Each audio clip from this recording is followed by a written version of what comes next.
Shabbat Shalom again. Shabbat Shalom. Who are we? On a couple of occasions, Paula and Teresa have given very good greetings, speaking of who Lev Hashem is. They spoke of Jewish and non-Jewish believers in Messiah Yeshua worshiping together. Tens of thousands of Gentile followers of Yeshua have participated in the Messianic movement since the 70s and have embraced aspects of Jewish life. Often it begins with a visit to a Shabbat service, then a Jewish festival.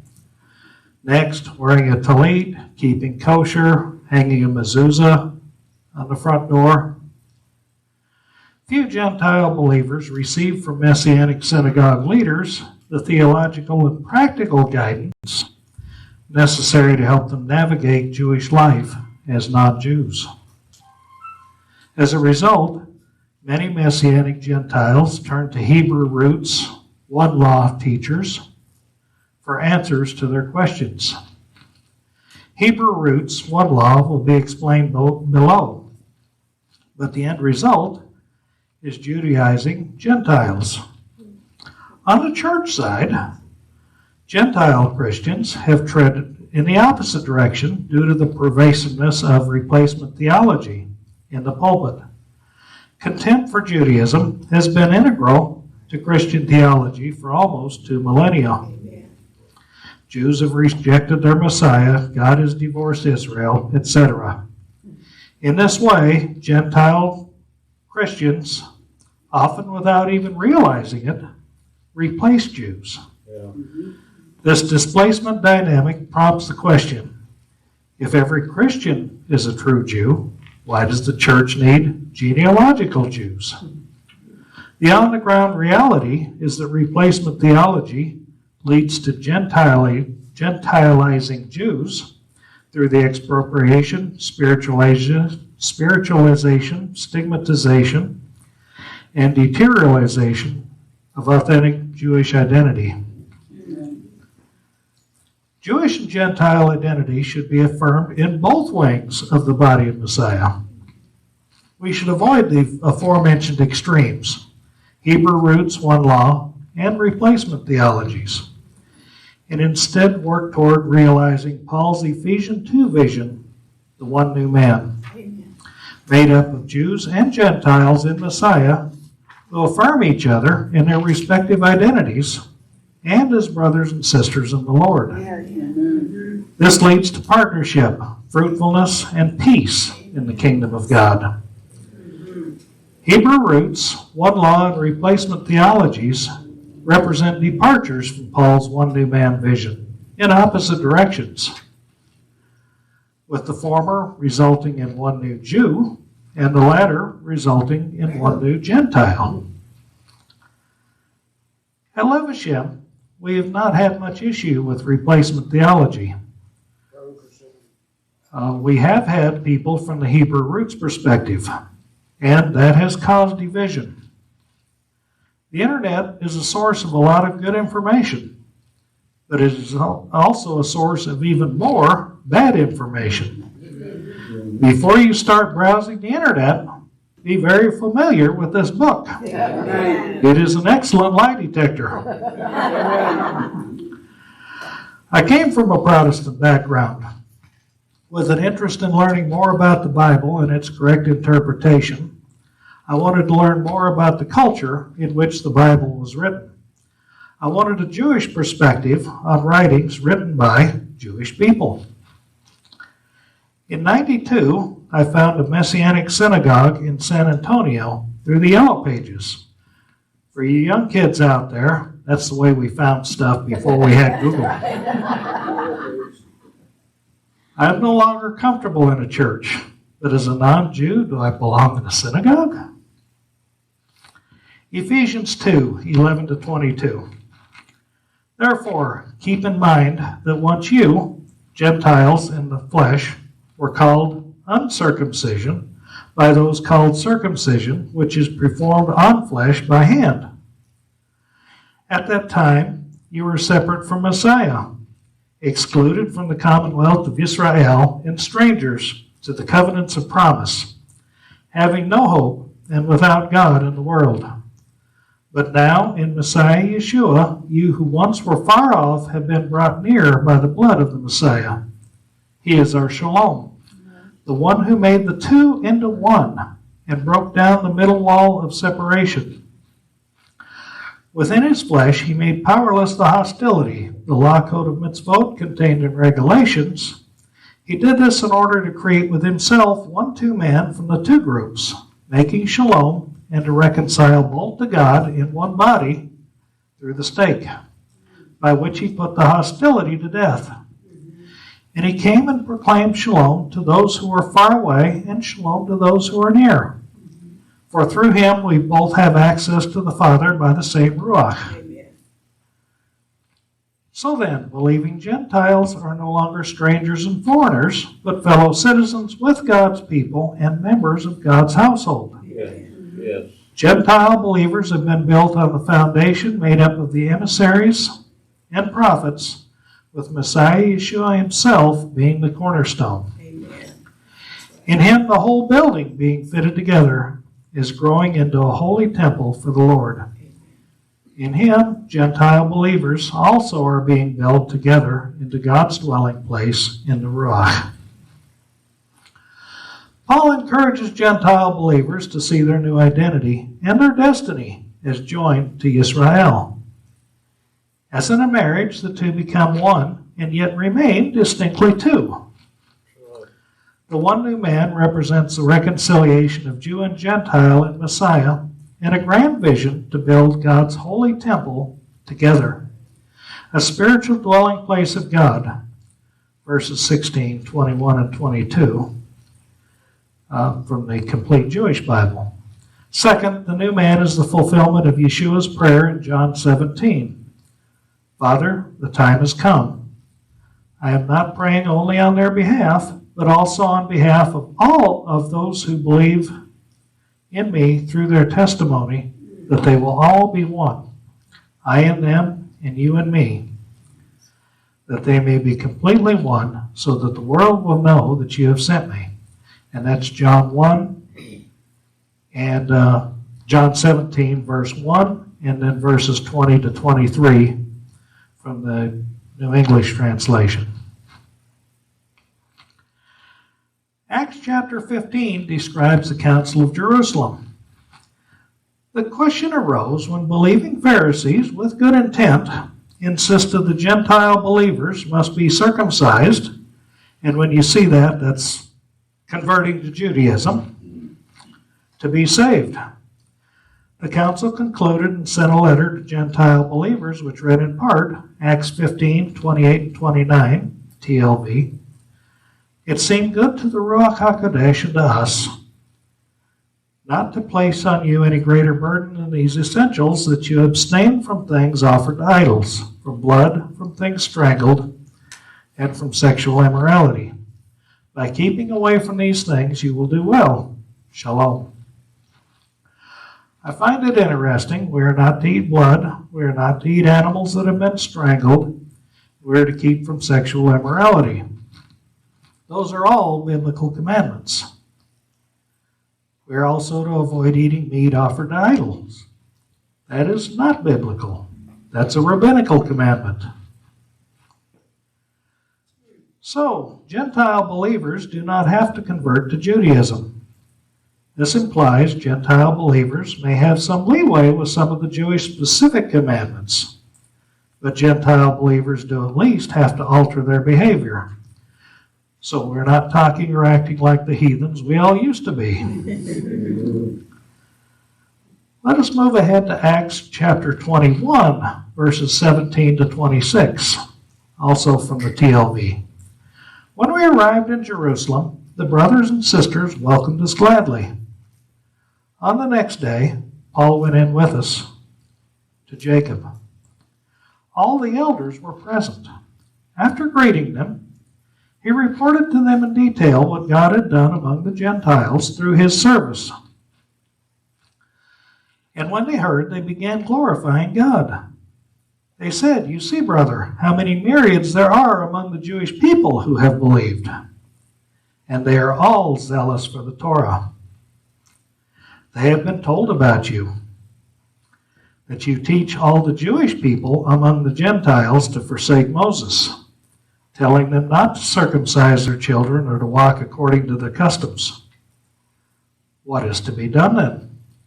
No doubt they will hear that you have come. So do what we tell you.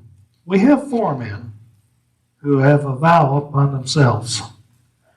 Take them and purify yourself along with them and pay their expenses, so that they may shave their heads.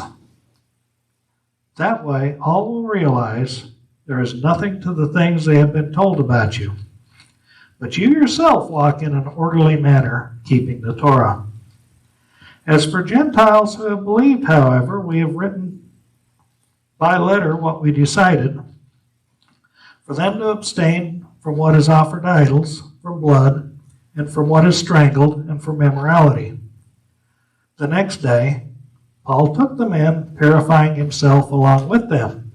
He went into the temple, announcing when the days of purification would be completed, and the sacrifice would be offered for each one of them.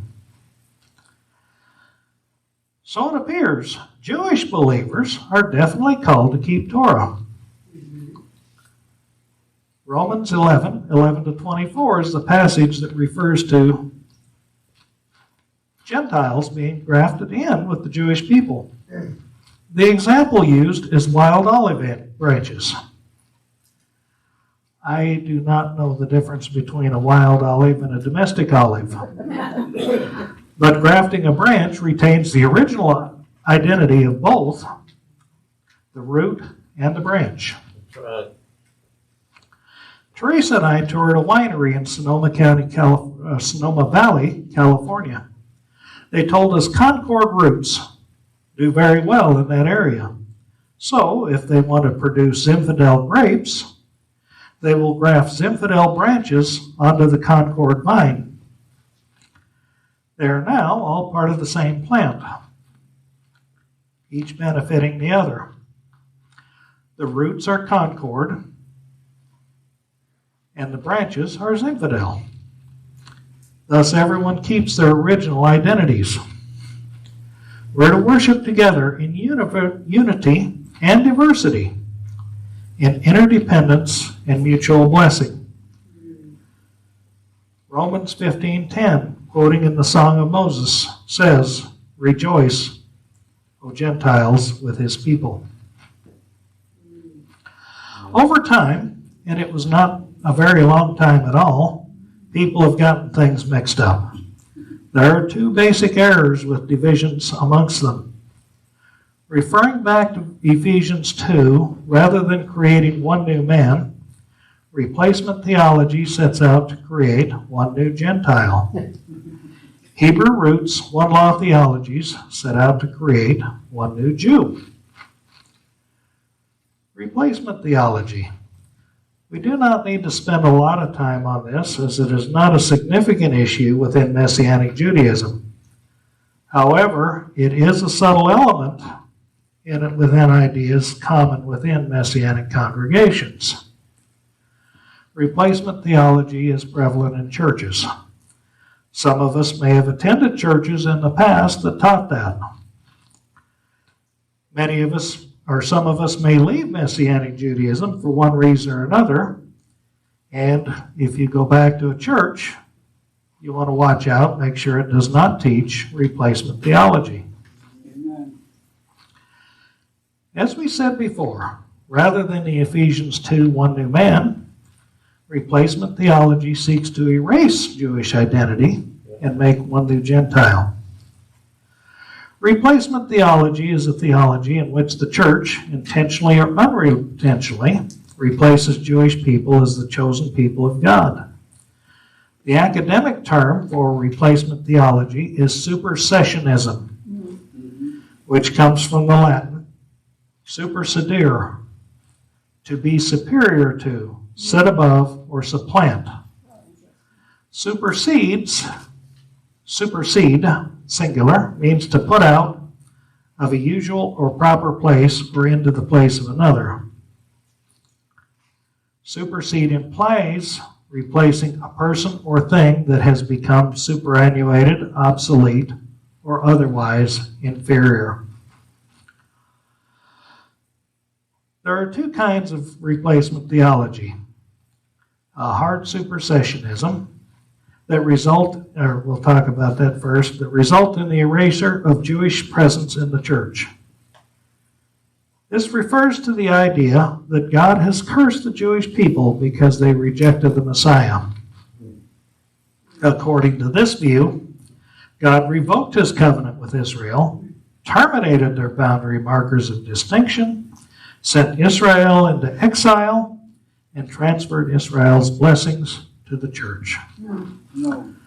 Most churches in Nazi Germany did not oppose the government's persecution and murder of Jews, including Christian Jews, because the churches were steeped in hard supersessionism.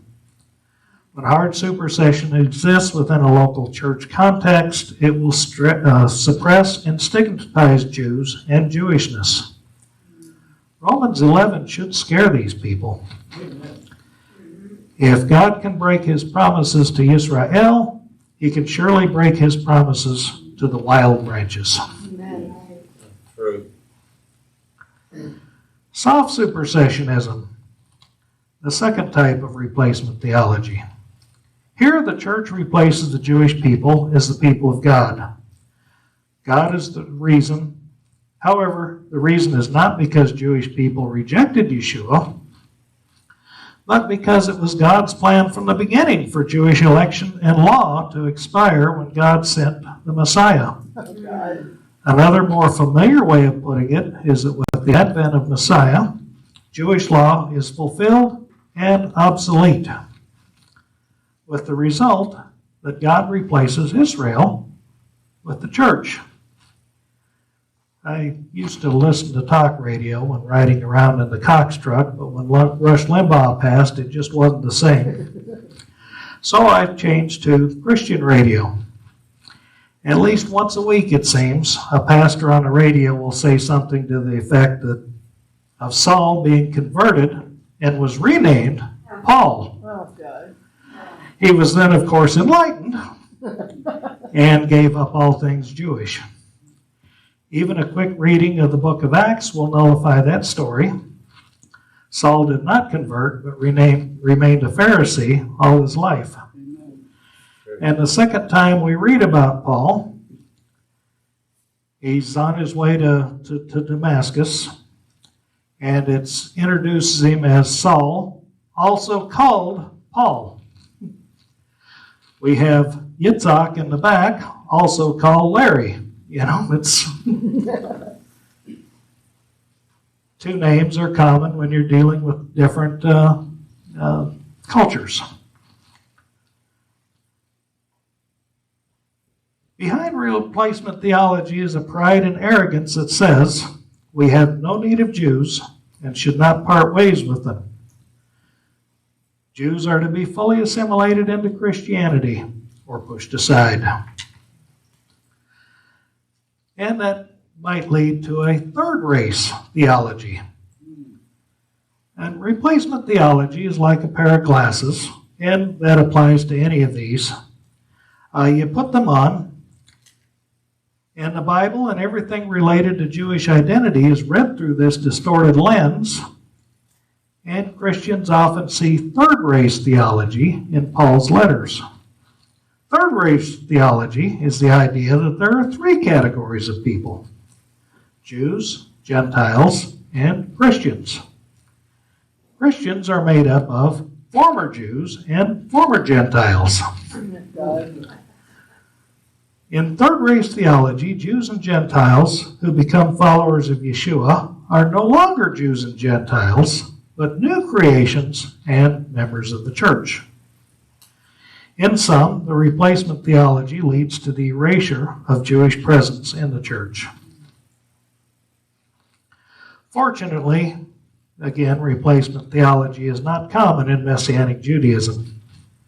People who subscribe to that, and there are a lot that do, whether they realize it or not, would not likely seek out a Messianic Jewish synagogue unless they just came to tell us we were all wrong and headed straight for the unmentionable place.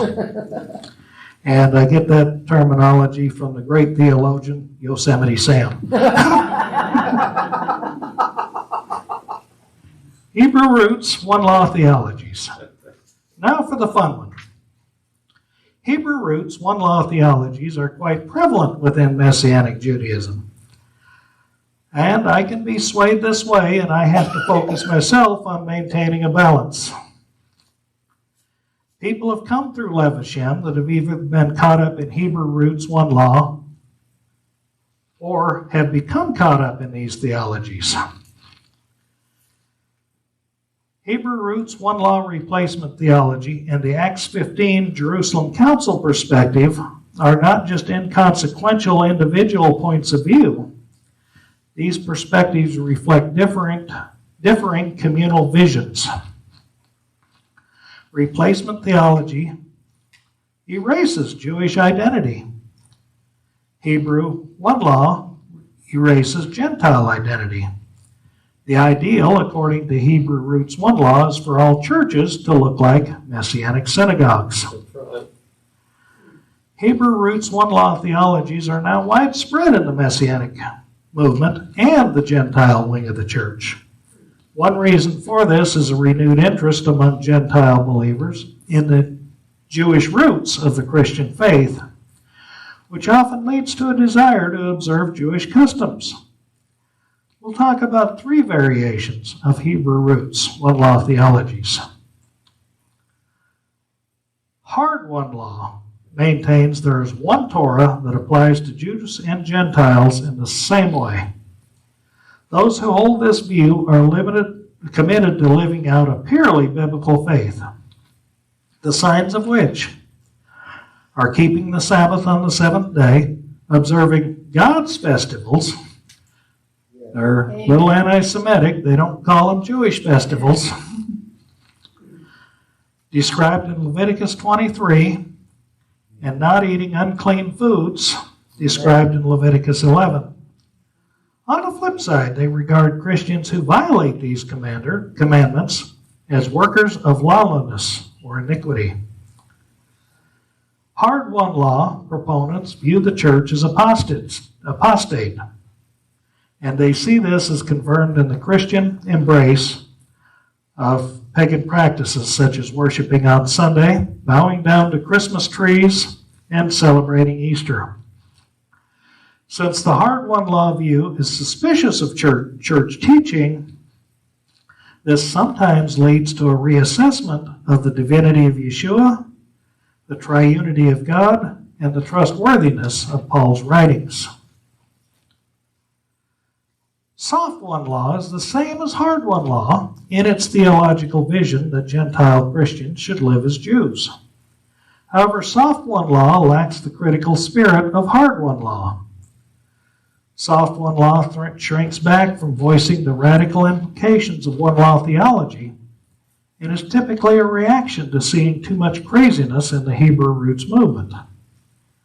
Therefore, instead of demonizing the church for celebrating Easter, calling Christians lawbreakers if they do not observe the Jewish festivals, soft one law adherents gently instruct believers about the Torah in a way that is not imposing. They emphasize the role of grace, faith, and the empowerment of the Spirit in keeping the Torah. Soft one law teachers aim to be non-judgmental, even as they seek to see all Christians embrace Jewish life. Let us compare some statements by each group and then compare them with the Jerusalem Council view. Hard one law. Gentile believers are commanded to keep biblical festivals.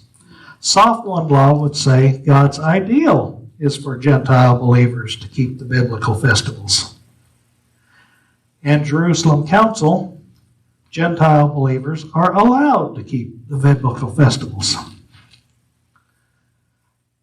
Hard one law again, Gentile believers are required to keep the biblical festivals. Soft one law, God desires Gentile believers to keep the biblical festivals. and Jerusalem Council, Gentile believers are free to keep the biblical festivals.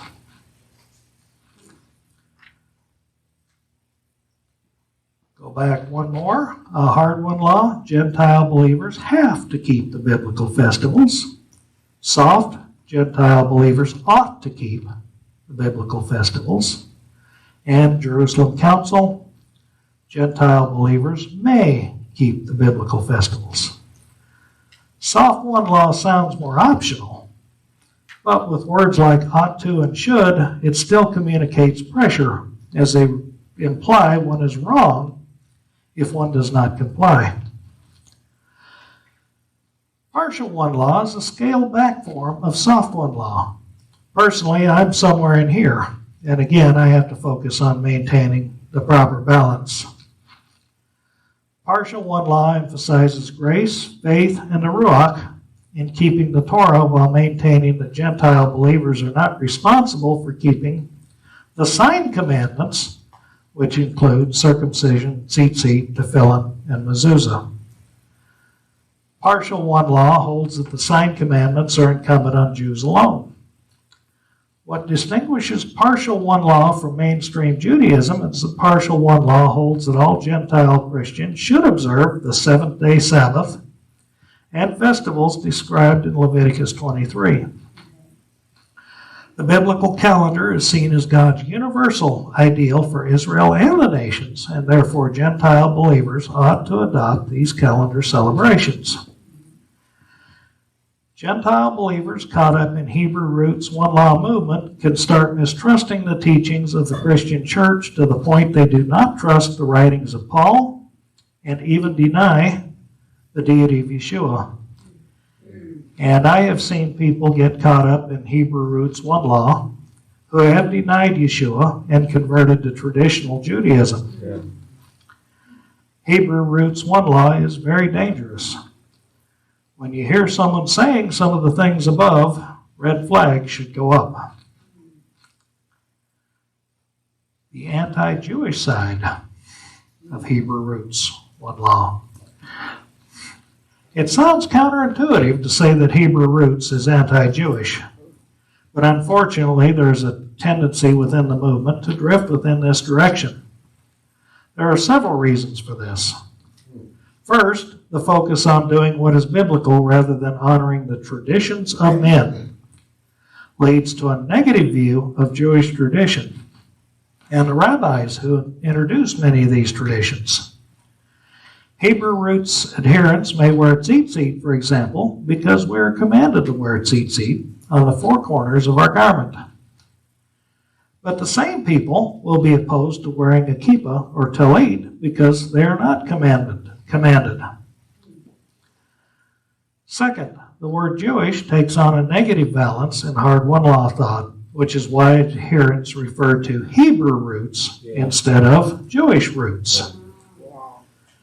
Anti-Jewish tropes are manifest when Hebrew roots people say things like, do not call them Jewish festivals, they are God's festivals. Third, one law proponents criticize Jews as lax in Torah observance. When Messianic Jews express concern about Gentiles acting more Jewishly than most Jews, the common response from Hebrew roots one law devotees is, if you would fill your covenantal obligations better, it would not matter what we were doing.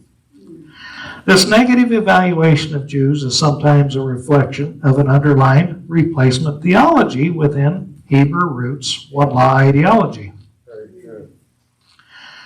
The idea behind one law theology, whether stated or implied, is that he who keeps the law given to Israel, therefore, is Israel. Accordingly, one law theology is simply a form of replacement theology.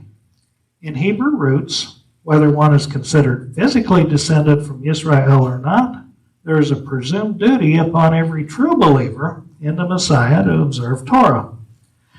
And if one keeps Torah, then this verifies a person's chosenness. And that means he or she is an Israelite. in this manner, Jews are not Israel, but rather the Jewish people are replaced by a remnant of end-time Torah-keeping Gentiles. That's true. Many Hebrew roots one law teachers also adhere to the bizarre two-house theory Yeah. that says Gentile wing of the church comprises the genealogical descendants of the lost tribes of Israel. Therefore, every Christian, being the true Jewish people, should keep the law of Moses. Finally, consider that if all Gentile believers in the Messiah live like Jews, the Jewish people would be no longer distinct. If the Jewish people were no longer distinct, they would cease to exist as a people set apart from the nations. In this sense as well, the Hebrew roots one law view is an indirect form of replacement theology. Yeah. We mentioned two-house theory earlier. That's a mess. Two-house theory has been around for at least 150 years under various names. One of the current names is the Ephraimite movement. Right. Its supposed biblical basis is due to the misinterpretation of just 3 or 4 verses.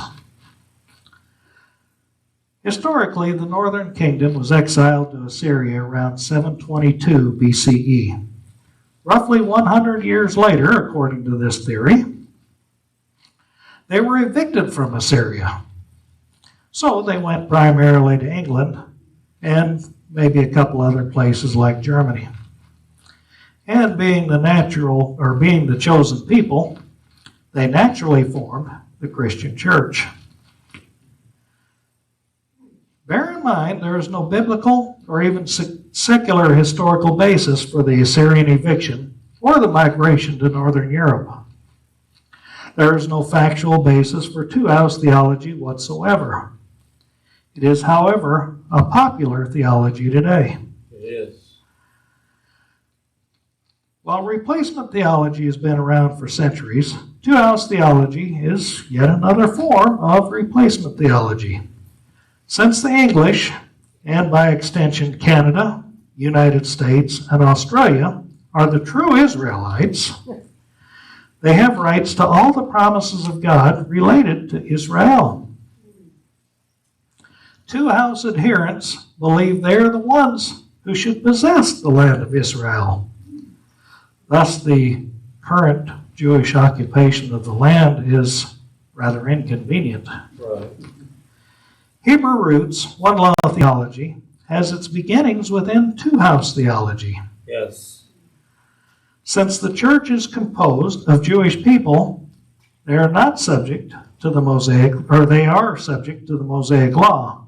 Hence the condemnation of anyone who is not aware of that. And as a side note, because the chosen people are white from Northern Europe, two-house theology is also a fundamental belief of many white supremacy groups today. That's very true. Messianic Judaism and Hebrew roots one law teaching. How does mainstream Messianic Judaism view Hebrew roots one law teaching? IAMCS, the affiliated with the MJAA, stated, "We do not believe the Gentile church is called necessarily to observe Shabbat, the Levitical feast, the laws of Kashrut, and other Mosaic laws that are specific to Israel. We do not forbid anyone from doing those things, but we do not fault the church for not keeping them." Right. The UMJC stated, and those two groups comprise mainstream Messianic Judaism. Yes. Yes. The New Covenant scriptures provide universal meanings for the festivals, yet they never command Gentiles to keep them in this age. In contrast, there are specific Jewish meanings in the festivals that are unique to Israel's own identity. It is good for Gentile believers to understand the practice of the Jewish people and to appreciate Jewish culture. Yet, when one combines one law interpretation with the appropriation of extra-biblical Jewish practice, and then models this as an example for everyone, we are very close to replacement theology and practice. Right. While IAMCS and UMJC rabbis uphold an Acts 15 Jerusalem Council view, they face the on-the-ground reality that many Gentile believers who are drawn to Messianic synagogues come with Hebrew roots, one-law viewpoints. Thus, Messianic synagogues typically have a large number of Gentile members who hold Hebrew roots, one-law perspectives. We have to proactively address the matter of Jewish and Gentile identity and calling in sermons, adult education classes, and foundational documents. Amen. Messianic synagogues and Jewish ministries are blessed by the presence of Gentile believers who come alongside their Jewish brothers and sisters to strengthen the Jewish wing of the body of Messiah. Gentile followers of Yeshua who hold an Acts 15 Jerusalem Council view and who are drawn to participate in Jewish life can best navigate around Hebrew roots, one-law pitfalls if they focus on personal calling and avoid cultural appropriation. Right. Think in terms of personal calling and not universal ideal. Romans 14, 5-6. One person regards a certain day above the others, while someone else considers every day alike. Each one should be fully convinced in his own mind. He who observes a special day does so to the Lord. He who eats does so to the Lord, for he gives thanks to God. And he who abstains does so to the Lord, and gives thanks to God. If a Gentile believer has a personal calling to celebrate the Jewish festivals, he should not assume that everyone else in the world has this calling as well. Right. In fact, the vast majority of Gentile believers in churches today do not think they have this calling.